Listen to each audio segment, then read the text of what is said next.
के इतिहास के पहले मुख्यमंत्री बने जिन्होंने गिरफ्तार होते समय भी सत्ता छोड़ना उचित नहीं समझा, अर्थात वो इस विषय में श्री लालू प्रसाद यादव के आगे निकल गए।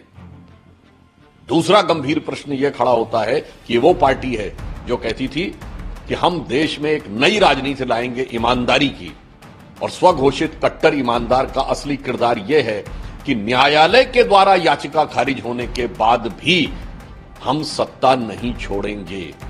ये उनका असली किरदार है। और तीसरा गहरा प्रश्न यह है, वो उस शराब घोटाले के आरोप में गिरफ्तार हुए हैं जो नीति दिल्ली सरकार ने 2 वर्ष पूर्व लागू की थी और जांच गठित होते ही वह नीति विड्रॉ कर ली थी।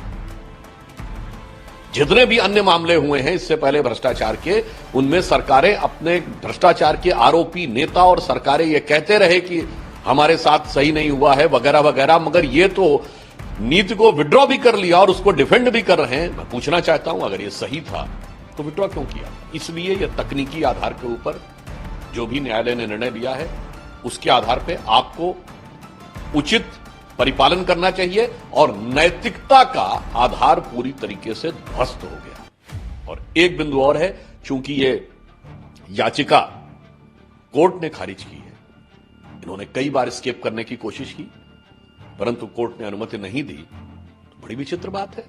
अगर कोई निर्णय कोर्ट का आपके पक्ष में आ जाए, चंडीगढ़ का निर्णय आपके पक्ष में है तो लोकतंत्र की विजय है, और यदि निर्णय आपके प्रतिकूल है तो साहब लोकतंत्र समाप्त हो गया है।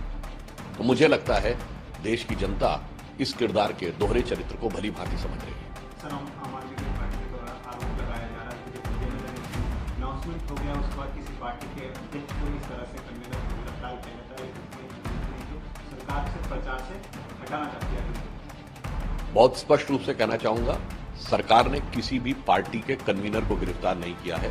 भ्रष्टाचार के एक आरोपी को गिरफ्तार किया है जिसने जिस नीति को लेकर भ्रष्टाचार किया था उसको लेकर तथ्यात्मक सबूत हैं, और सबसे बड़ा सबूत जिस पर कोई किंतु परंतु नहीं कर सकता कि उन्होंने खुद वो पॉलिसी विड्रॉ कर ली और वो 9 बार उस संबंध को एस्केप कर रहे थे। तो ये देखने का नजरिया है कि यदि वो भ्रष्टाचार के आरोपी व्यक्ति को अपना सिरमौर देखना चाहते हैं, हम कानून की नजर में कोई व्यक्ति किसी भी पद पर हो, किसी पार्टी का अध्यक्ष हो या किसी सरकार का मुखिया हो, वो भ्रष्टाचार के आरोप में वो उसी ढंग से उसके ऊपर कार्रवाई होगी जो किसी आम आदमी पे होती है। तो नाम आम आदमी और ट्रीटमेंट खास आदमी का चाहते हैं।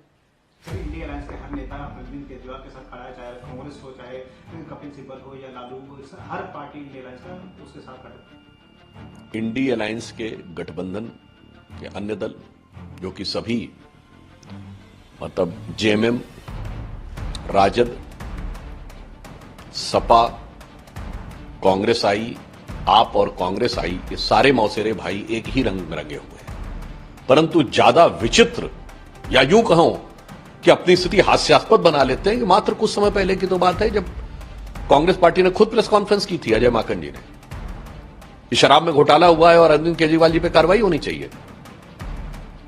आज भी कांग्रेस पार्टी के पंजाब के नेताओं से पूछ लीजिए क्या होना चाहिए। और यदि वो आज ये कहते हैं कि दिल्ली के मुख्यमंत्री के ऊपर, तो कांग्रेस की ही मुख्यमंत्री के बारे में तो 10 साल पहले सब तरफ पोस्टर लगाए थे बेईमान बेईमान लिख के, और आज इस सीमा तक जाकर वो नीचे झुक गए कि मैं कांग्रेस के लिए तो सिर्फ यह कहना चाहूंगा कि शाम तक सुबह की नजरों से उतर जाते हैं, इस कदर समझौतों पे जीते हैं कि जमीर ही मर जाते हैं। मतलब जिन लोगों ने उनको व्यवहारिक दृष्टि से गालियां देकर राजनीति में आए, उनके आगे आप सिजदे करते नजर आ रहे हैं उनके भ्रष्टाचार को कवर अप करने के लिए। क्योंकि एक और कहा जाता हमारे यहां, व्यसन की मित्रता बहुत गहरी होती है।